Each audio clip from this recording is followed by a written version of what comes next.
ये वाली ननद मेरी। अमन, राज, दोनों यहाँ ना। जी माँ, कहिए, आपको कुछ चाहिए क्या? देखो, तुम्हारे पिताजी तो 2 साल पहले ही चल बसे। अब मेरे भी जाने का समय आ गया है। ऐसा मत कहो माँ।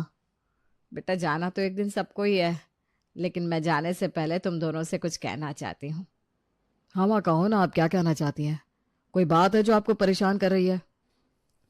तुम्हारे पिताजी और मैं जब तक थे तब तक हम दोनों तुम्हारी बहनों की जिम्मेदारी उठाते रहे, लेकिन हमारे जाने के बाद तुम दोनों को ही तुम्हारी बहनों का भार संभालना होगा। वैसे तो दोनों ही बहनें तुम्हारी है, लेकिन फिर भी मैं समझ सकती हूँ कि दोनों का सारा व्यवहार देखना, उनके ससुराल वालों को देखना, ये सब मुश्किल हो जाएगा तुम दोनों के लिए। इसीलिए तुम दोनों आपस में अपनी बहनों को बांट देना, ताकि ध्यान और प्यार दोनों को एक जैसा ही मिले। बेटा, माँ, तुम रेवा और जानवी की बिल्कुल चिंता मत करो। हम दोनों भाई मिलकर उन दोनों का ख्याल रखेंगे। हाँ माँ, तुम बिल्कुल फिक्र मत करो, हम दोनों भाइयों को कोई तकलीफ नहीं होने देंगे। मैं जानती हूँ बेटा, तुम चारों बहुत समझदार हो।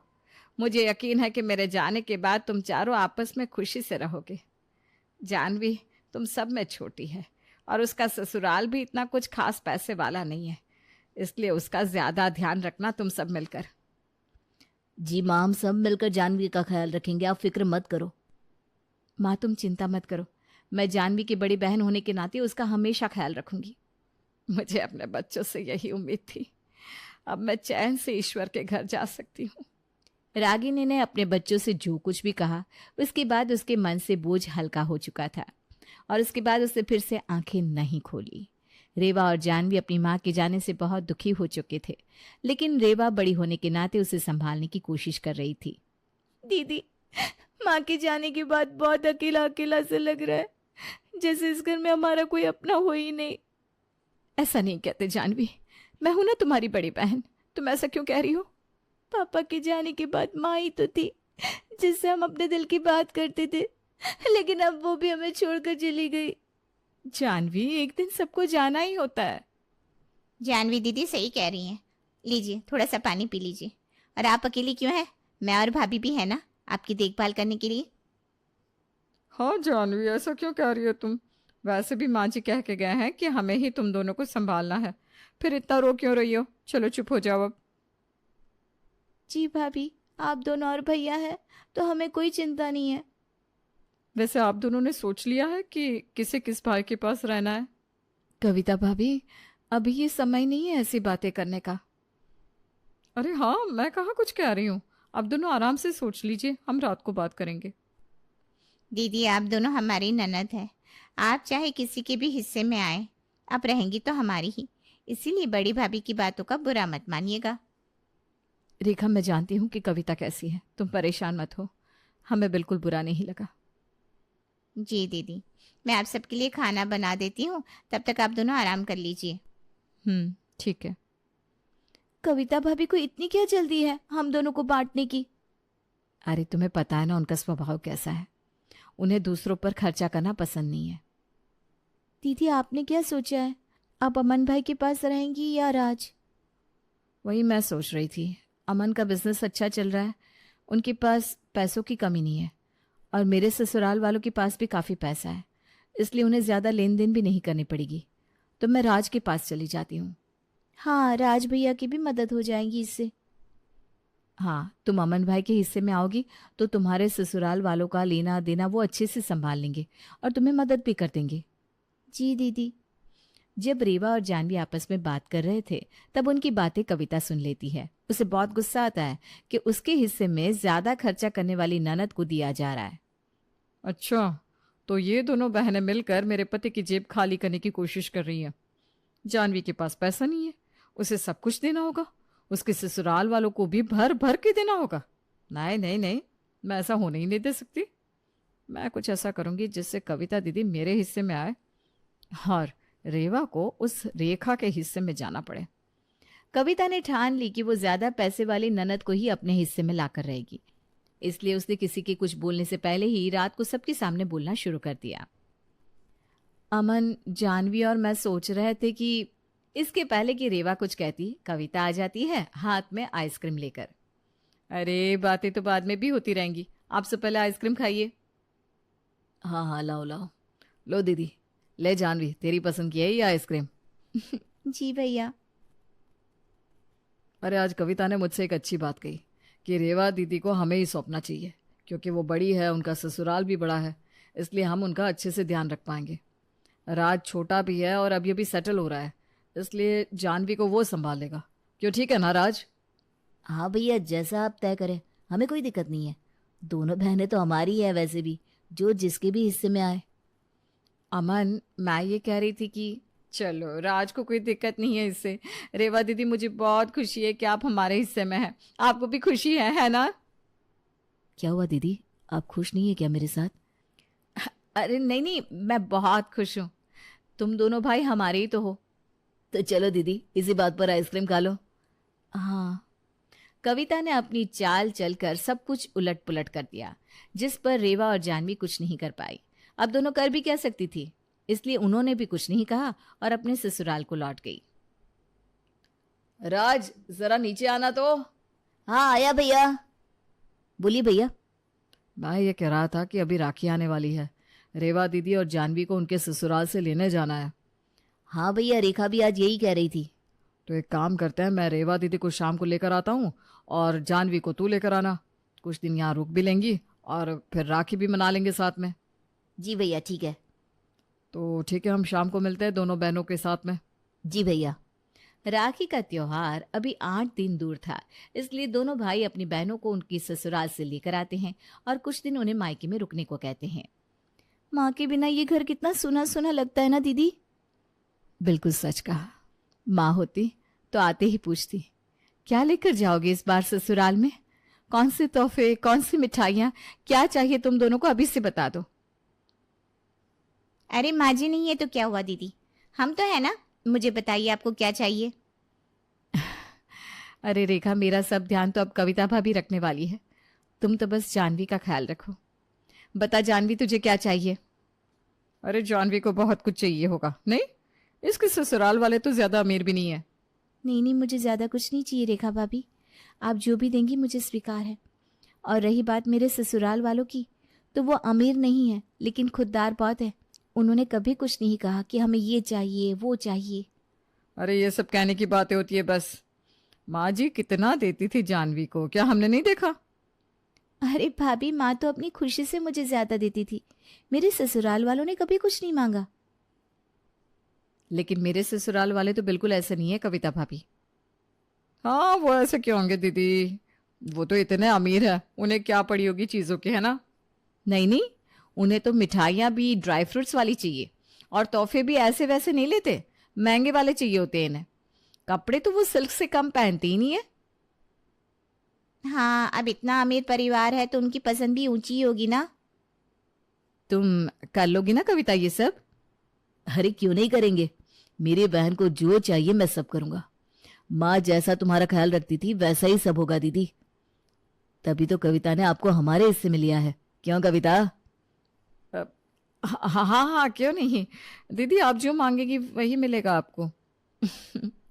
कितनी अच्छी भाभी मिली है मुझे, सच में। कविता ने जैसा सोचा था वैसा तो कुछ नहीं हो रहा था, क्योंकि रेवा का अमीर ससुराल सारी पसंद भी अमीरों वाली ही रखता था, जिसकी वजह से कविता को रेवा को दुगना देना पड़ रहा था। रात को सभी भाई बहन बैठकर फल खा रहे थे। ये लो, ये वाला ज्यादा मीठा है, जानवी ये ले। बहुत मीठा है ये। अमन, मुझे एक बड़ा सा बास्केट फलों का भी चाहिए होगा, माँ मुझे हर साल देती थी। फल? आजकल फल कितने महंगे हो गए हैं। तो क्या अमन, मुझे फलों का बास्केट नहीं मिलेगा? अरे क्यों नहीं मिलेगा, आप जो फल बोलेंगे वो ला दूंगा आपके लिए। Thank you. अच्छा आप ये बताओ कि आपको राखी पे क्या चाहिए? इतना सब तो ले रही है, और क्या चाहिए होगा? जानवी तू भी बता दे, क्या चाहिए तुझे राखी के तोहफे में? तू तो कुछ कहती ही नहीं कि तुझे क्या चाहिए। अरे भैया, मुझे आप जो भी देंगे मैं ले लूंगी। आप जो प्यार से देंगे ना वही सबसे बेस्ट तोहफा। हाँ, मैं ये कह रही थी कि 1000 रुपए शगुन के दे देते हैं दोनों बहनों को, है ना? क्या 1000 रुपए शगुन? भाभी, पता है मेरे ससुराल वाले मुझे कितने ताने कसेंगे कि भाई ने राखी पे बस 1000 रुपए दे दिए। तो क्या चाहिए अब और आपको? नहीं ठीक है, छोड़ो, अब माँ नहीं है तो क्या ही कर सकते हैं। जो आप देंगे ले लूंगी मैं। अरे नहीं नहीं, ऐसे कैसे? दीदी आप जो कहेंगी वो मैं आपको दिलवा दूंगा। अरे नहीं नहीं अमन, कोई बात नहीं है, मैं सुन लूंगी मेरे ससुराल वालों के ताने। अरे नहीं दीदी, मेरे होते हुए आपको कोई कुछ कह दे, ऐसा कैसे हो सकता है? अरे अब क्या ताजमहल बनवा के दोगे बहन को? क्या सोचा था और क्या हो रहा है ये? लगता है कविता को ये सब अच्छा नहीं लग रहा है, इसलिए मुझे कुछ नहीं चाहिए। अरे नहीं नहीं दीदी, ऐसा कुछ नहीं है। कविता को पता था कि आपका ससुराल इतना बड़ा है, अमीर है, इसीलिए तो उसने ये जिम्मेदारी ली है। अब उसे बुरा क्यों लगेगा, है ना कविता? हाँ दीदी, मुझे तो पता ही था आप इतने बड़े परिवार से हैं, तो अब मैं क्यों नाराज होने लगी। अच्छा तो ये बात है, तो फिर एक काम करो, मुझे शगुन वगुन मत दो। हाँ सही है ना, आजकल शगुन कौन लेता है? हाँ शगुन नहीं चाहिए मुझे। तुम एक काम करना, मेरे लिए सोने की बालियां बनवा देना बस। क्या? कम लग रहा है क्या सोने की बालियां? तो सोने की अंगूठी बनवा दो, चलेगा? हाँ कविता बोलो ना, बालिया कम हो तो फिर मैं अंगूठी बनवा देता हूँ। अरे नहीं नहीं, बालिया सही है, और कुछ जरूरत नहीं है, बस बस मुझे तो चक्कर आ रहा है।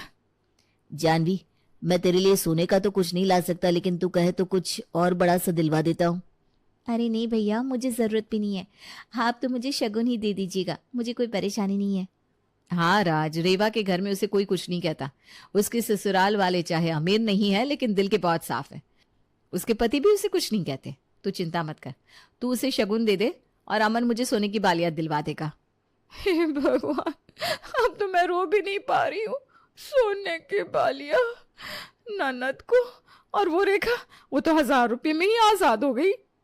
कविता को अब समझ में आ रहा था कि दोनों बहनों ने जो फैसला लिया था वो कितना सही था, लेकिन उसने अपने लालच के चलते अपनी ही पैर कुल्हाड़ी मार ली थी।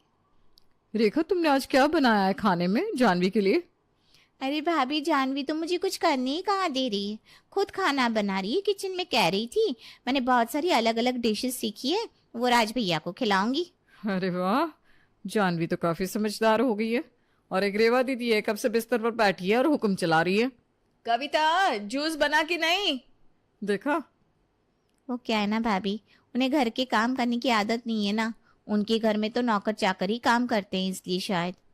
हाँ मेरे खानदान में तो ऐसा ही होता है। अब मेरा जूस। कविता कहाँ हो तुम? अब ला रही हूँ दीदी। कहाँ फंस गई हूँ मैं? आई आई दीदी। कविता पूरा दिन रेवा की चाकरी में लगी रहती और दूसरी तरफ जानवी, जिसे कविता ने कभी प्यार नहीं किया, वो रेखा के हर काम में उसका हाथ बटाती थी। अमन भाई, आज मैंने दाल बनाई है, आप चेक कर देखिए ना कैसी बनी है। हाँ हाँ लाला, मैं खाता हूँ। कविता तुमने आज पनीर बनाया कि नहीं? हाँ दीदी, ये रहा पनीर। और करेले? हाँ वो भी बनाया है दीदी, और आपने कहा था ना आपको रायता खाना है, वो भी तैयार है। हाँ, लेकिन तुमने चावल नहीं बनाया है। ठीक है कोई बात नहीं, लेकिन अगली बार से चावल और रोटी दोनों बनाया करो, मुझे दोनों खाने की आदत है। हाँ कविता, दोनों बनाया करो ना, दीदी के ससुराल में दोनों बनते हैं। इतना सब रोज बनाती हूँ मैं, और क्या 56 भोग बनाऊं महारानी के लिए। तुमने कुछ कहा क्या कविता? अरे नहीं दीदी, मैं क्या कहूंगी, कल चावल और रोटी दोनों बना दूंगी। जानकी तुम मुझे रसोई में घुसने ही नहीं देती, सब कुछ खुद ही बना रही है। जानवी बचपन से ही ऐसी है, अपना काम खुद ही करती है और दूसरों को भी खुश रखती है। आह जानवी, क्या दाल बनाई है, सच में मजा ही आ गया। थैंक यू भैया।